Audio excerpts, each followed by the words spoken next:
let's dive right into this explainer. Today, we're tackling the theology of the drink offering. Now, I know what you might be thinking, an ancient, obscure ritual in Leviticus and Numbers. But stick with me here, because we are going to solve a wild mystery today. On the surface, it just looks like another hyper-specific set of ancient rules. But as we unpack the source material, it actually reveals this incredibly beautiful story of divine empathy, solidarity, and the true meaning of rest. If you've ever wondered how these tiny biblical details fit into the big picture, you're absolutely going to love this. To really set the stage, we first need to define what exactly we're even talking about here. The libation, or in Hebrew, the nesek, was a drink offering. Specifically, it was wine poured out to the Lord. And listen, this wasn't just some tiny symbolic splash from a cup.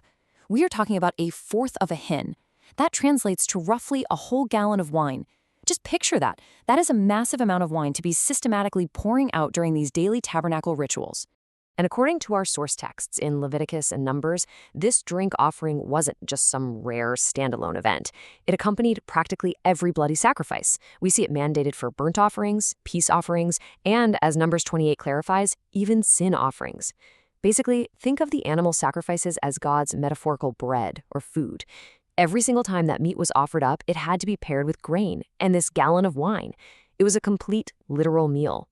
But here's where we hit the core mystery of this whole thing. God explicitly commanded that this specific offering, this huge wine libation, never be made while the Israelites were wandering in the wilderness. No, it was strictly reserved for after they entered the promised land.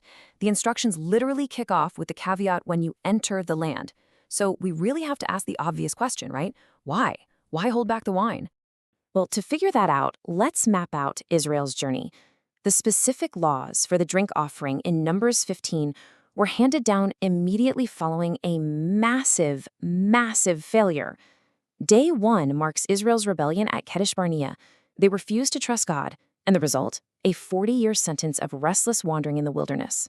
It was right on the heels of this devastating defeat and judgment that God gave Moses the rules for the drink offering. The timing there? Absolutely no coincidence. Because Israel was restless, wandering, and essentially banned from drinking wine and rejoicing for an entire generation, God made a totally remarkable decision. He effectively chose to fast from wine for 40 years. I mean, just think about the gravity of that for a second. God is essentially saying, I will not drink wine with my bread until my people enter the land. It's this striking, beautiful act of divine solidarity. He wandered right alongside his people, sharing in their suffering and deprivation, refusing to celebrate while they were in exile. And this brilliantly illustrates the deep biblical symbolism behind wine. First off, wine is what we'd call an eschatological drink, which is just a fancy way of saying it points to the end, the fulfillment of things, simply because it takes a long time to reach maturity. You literally cannot rush a vineyard. Second, it represents victory, specifically God defeating the enemies of his people. And third, it is the ultimate symbol of sabbatical rest and celebration. Think about it. You drink wine when the hard work is finally done, when the battle is won, and you're finally at peace. Adding to all of this, scholar J.H. Kurtz points out a really fascinating detail about how this offering actually worked once they finally did enter the land.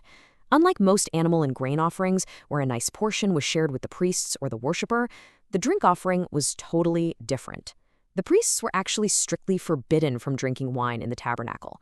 Instead, that entire gallon of wine was poured out directly onto the altar of burnt offering. It was for God and God alone. So, what's the crucial takeaway here? It's what that total pouring out actually signified. The fact that the Israelites could offer the wine but couldn't actually drink it themselves at the altar meant something profound. It was a physical sign that while God had achieved victory and entered his Sabbath rest in the land, Israel was still excluded from full participation in that rest. Sure, they were physically standing in the promised land, but that true, ultimate spiritual rest, it just hadn't been fully realized yet. But here is where everything shifts, and we see how this builds perfectly into the new covenant. Under the old covenant, the wine was poured out entirely for God, and Israel was kept at an arm's length from the full rest it symbolized. But the new covenant is a total game changer. Christ has entered into the ultimate Sabbath rest, and guess what? We get to enter right into it with him. Because of that monumental shift, believers are finally invited to actually partake and drink the wine of the libation. The long fast is over, the shared joy has officially begun. Now, to fully grasp the final application of all this, we need to peel back one more layer of what the wine represented. See, entering the promised land wasn't just about kicking back and passively resting. It actually brought this renewed demand for dominion and real work. The fruits of that dominion over the land, specifically grain, oil, and wine, were the direct results of the worshippers' own intense labor. So when the wine libation was poured out, it heavily symbolized the hard work, the sweat, the actual time of the worshipper being offered right back to the Lord as a pleasing gift. And all of this historical and symbolic groundwork perfectly sets up an incredible apostolic payoff when we dive into the New Testament writings of the Apostle Paul. Paul takes this exact imagery and uses it to describe his own life.